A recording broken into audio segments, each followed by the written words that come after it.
In this video, we'll find out how you can get that cinematic look with your smartphone. Hey, what's up everybody? My name is Julian. I'm the creator of Smartphone Filmmaking Pro, which is the ultimate online course about smartphone filmmaking. And today we will talk about how you can get that cinematic look with your smartphone. I do get a ton of questions from you guys asking me how I get my smartphone footage to look cinematic and that it does not look that smartphone-y. And in this video, I'll give you some tips and tricks that you can use for yourself to bring your smartphone videos to the next level. And in case you want to really bring your videos to the next level, you can check out our ultimate online course about smartphone filmmaking with over 150 tutorials and over 15 hours of content and over 1,000 members from all over the world. We are confident to say that this is by far the best way on how you can bring your smartphone videos to the next level. But today I'll share a few tips and tricks that you can use right away. So let's get started with the first one. And the first tip that I have for you is camera movement. Something that separates amateur videos from professional looking videos is movement. And by movement, I do not mean like walking around with your phone randomly. And there it doesn't really matter if you're using a gimbal or not, because the internal stabilization of these smartphones these days already is pretty damn good. But what I mean by that is intentional movements and also having some good camera movements in your mind, because it does make a very big difference if you're just, walking around randomly and filming anything, or if you're doing a push-in shot, a steady push-in shot, or if you add a tilt up to your push-in, or if you're doing a parallax or something like this. Knowing these camera movements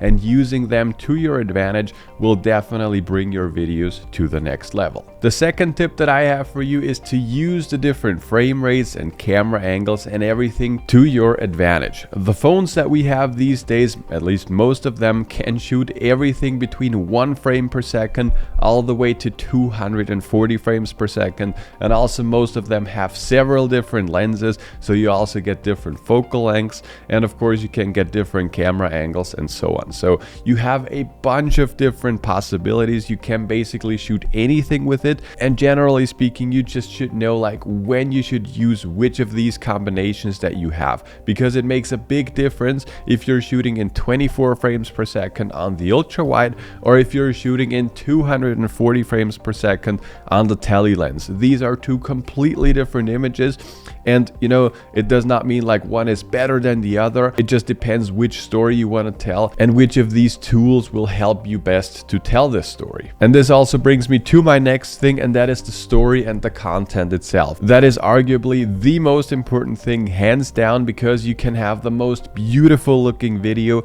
If there is no story and no intention behind that, then people just won't watch that. And that is just a matter of fact. So content is always king. So always just make sure that you create videos that you yourself want to watch, and also where you have a certain audience where okay, they will be interested in that and they will likely watch this. And that is something that very often gets overlooked by beginners, because they're just focusing on the smartphone and the gimbal and lenses and so on, but not on the story itself. So whenever you're shooting a video, make sure that you tell some kind of story. Another thing that you could use these days to make your videos more cinematic is the cinematic mode. It works on the new iPhones, and I think there will also be an alternative for Android pretty soon.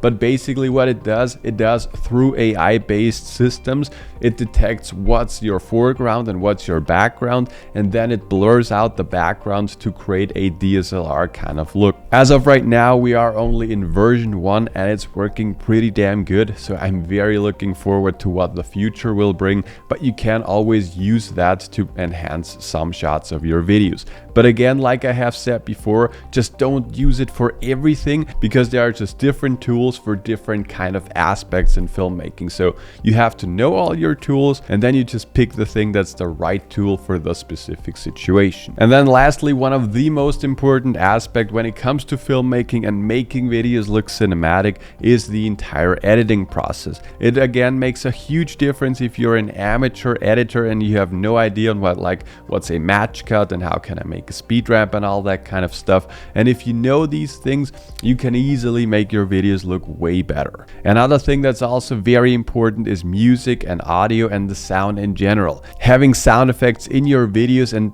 good sounding audio is just very, very important, and I've said that a million different times. Audio is half of the viewing experience, so you need to make sure that you get this part of your videos right. And then another thing also within the entire editing process is color grading and overall the colors of your image. Having cinematic looking colors with maybe a teal and orange look or whatever you like, this just again makes a big difference. But in case you're really interested, in case you really want to master all the different things and like a million different more things that I've talked in this video, then you should definitely be checking out Smartphone Filmmaking Pro. We also have an entire course specifically for iPhone users, so depending on like if you're using an iPhone or an Android phone, we definitely have you covered. In case you're interested in that, just click the first link below that like button. This will bring you to a free sneak peek. This will be a free training where I also share 5 different tips on how you can get some cinematic videos. So thanks for watching. I hope you enjoyed this. If you have any questions,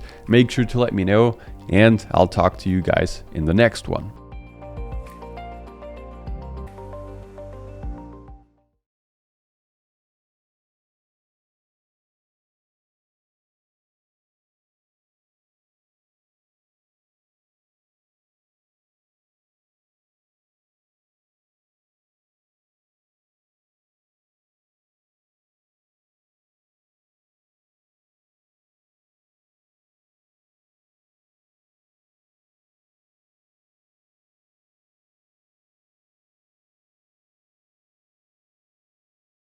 But before I will share my secrets and my insights on how you can get some cinematic footage with your smartphone, I would kindly like to ask you to hit that subscribe button, because about 86% of all people that are watching my videos are not subscribed. So in case you're enjoying the content, just make sure to hit that subscribe button. It will help out me and also the algorithm. So thank you, and now let's get started.